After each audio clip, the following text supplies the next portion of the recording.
Hello दोस्तों, आज मैं एक पिता की हार्ट टचिंग स्टोरी आप लोगों से शेयर करूंगा। यह दिल को छू जाने वाली स्टोरी एक पिता के जज्बातों की कहानी है। इस कहानी से आप लोगों को बहुत कुछ सीखने को मिलेगा। इस कहानी को लिखने का मेरा एक ही मतलब था कि मैं पिता की भावनाओं को आप लोगों के साथ बहुत ही सुंदर स्टोरी में पिरोकर आप लोगों से शेयर करूं। आपने माँ के बारे में तो बहुत सुना होगा, बहुत जगह पढ़ा भी होगा। माँ के लिए अच्छी अच्छी हिंदी कहानियाँ लिखी गई हैं, लेकिन पिता के बारे में बहुत कम ही लिखा गया है।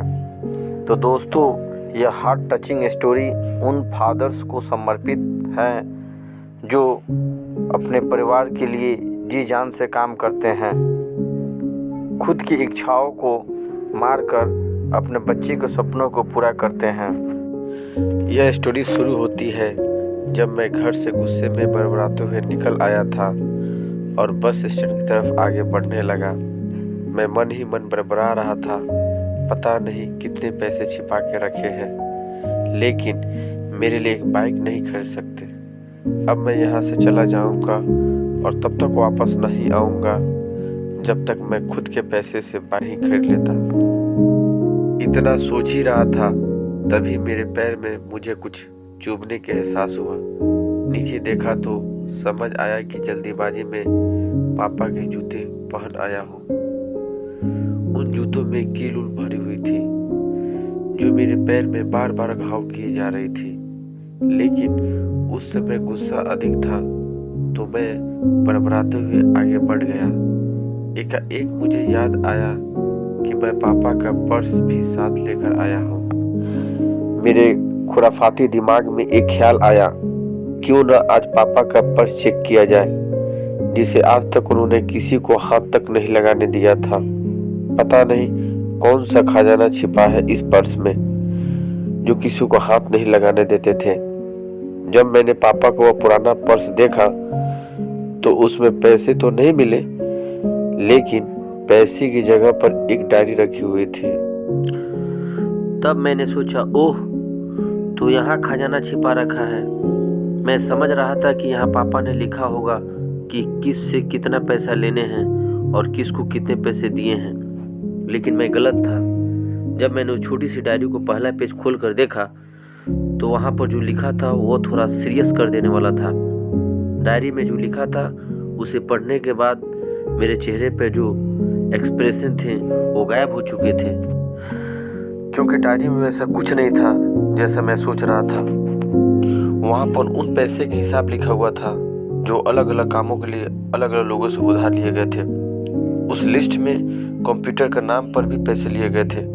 कुछ यूँ लिखा था, 50,000 बेटे के कंप्यूटर के लिए।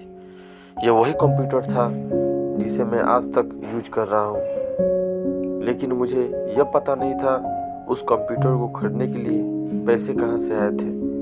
लेकिन आज पता चल रहा था।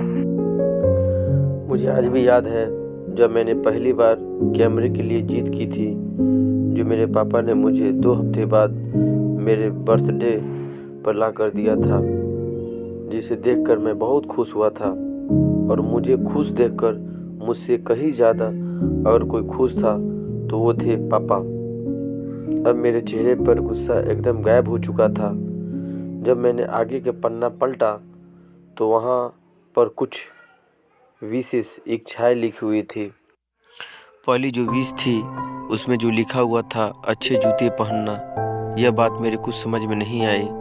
तभी मेरा पाँव अचानक सड़क पर भरे हुए पानी में जा पड़ा और तभी मेरे पाँव में कुछ गीलेपन होने का एहसास हुआ। जब मैंने जूता उतार कर देखा तो उसका ताला टूटा हुआ था। यह देखकर मुझे डायरी में लिखी हुई बात याद आ गई। तभी मुझे माँ पापा की बातें भी याद आ रही थी कि कैसे माँ जब कहा करती थी पापा से, अब तो जूते पुराने हो गए, नए ले लीजिए, तो पापा अक्सर यह कहकर टाल दिया करते थे, जूते अभी और चलेंगे, अभी कुछ दिन पहले तो लिए थे। मुझे आज समझ में आ रहा था कि कितने दिन और चलेंगे। साथ ही साथ यह भी समझ में आ रहा था कि पापा पर्स को क्यों छुपा कर रखते थे। तभी उस डायरी को पढ़ते हुए बस स्टैंड पर बड़ी बेंच पर आकर बैठ गया। अब उस डायरी का आखिरी पन्ना बचा हुआ था। उस पन्ने को जब मैंने पलट कर देखा तो वहाँ कल की डेट लिखी हुई थी। तारीख के नीचे लिखा हुआ था 50 रुपये बाइक के लिए। बस इतना पढ़ा और दिमाग सन्न रह गया। अब मेरे मन में कोई सिकवा गिला नहीं बचा था। बस मेरी आंखों से आंसू चले जा रहे थे। मुझे आज तक नहीं पता तब मैं क्यों रोए जा रहा था। अब मैं जल्दी से घर की तरफ भागा, लेकिन जूतों की वकील पाँव में अब तक घाव बनाने में कामयाब हो चुकी थी। मैंने जूतों को रास्ते में निकाल कर फेंक दिया और भागते लड़कर पे जा पहुंचा। लेकिन पापा घर पे नहीं थे। मैं समझ गया वो कहाँ थे। मैं सीधा पास वाली बाइक एजेंसी की तरफ भागा। पता नहीं आज कहाँ से ताकत गई थी। मैं भागते थक नहीं पा रहा, वो भी बिना जूतों के नंगे पैर। एजेंसी पे पहुंचा, पापा वहीं थे। मेरी आंखों से आंसू रुकने का नाम ही नहीं ले रहे थे। पापा को समझ नहीं पा रहे थे आखिर हो क्या रहा है, मैं क्यों रो रहा हूँ। मैंने पापा से कहा, पापा मुझे मोटरसाइकिल नहीं चाहिए, आप अपने लिए जूता ले लीजिए। अब आज से मैं जो भी करूँगा अपनी मेहनत से अपने बलबूते पर पढ़कर करूँगा। दोस्तों, बस इतनी सी थी ये कहानी। ये हार्ट टचिंग स्टोरी लिखते हुए आज मेरी भी आंखें नम हुई है। मैं आज आपसे कहना चाहूँगा, ठीक ऐसे ही होते हैं हमारे पिता। हम अक्सर देखते हैं कि हम अपनी माँ से हर बात शेयर करते हैं और माँ भी इसके बदले में हमें बहुत प्यार देती है। लेकिन एक शख्स ऐसा भी होता है जो हमें छुप कर प्यार करता है, वह होते हैं हमारे पिता। यह परिवार में एकमात्र ऐसा व्यक्ति होता है जो अपने बच्चों से उन्हें बिना जताए छिपकर प्यार करता है, खुद की इच्छाओं को मारकर बच्चों के लिए सपने देखता है और उनकी खुशी में ही खुश हो जाता है। मुझे नहीं पता कि आप अपने पेरेंट्स की इज्जत करते हो या नहीं, लेकिन अगर आपके पास पेरेंट्स हैं तो आप बहुत खुश नसीब हो, क्योंकि तो पेरेंट्स का प्यार भी नसीब नहीं होता। अंत में मैं यही कहना चाहूँगा कि आप माँ बाप की भावनाओं का सम्मान करें। मेरा इस पोस्ट को लिखने का मकसद यही था कि मैं आपको बाप की फीलिंग रूबरू कराऊं, क्योंकि माँ के बारे में लेखकों ने बहुत कुछ लिखा है, लेकिन बाप के ऊपर कोई नहीं लिखता। इस कहानी को लिखने के लिए मुझे अच्छी खासी मेहनत करनी पड़ी है। अगर आपको ज़रा भी यह स्टोरी इन हिंदी पसंद आई हो तो नीचे कमेंट करें और अपने दोस्तों के साथ सोशल मीडिया पर शेयर करना ना भूलें।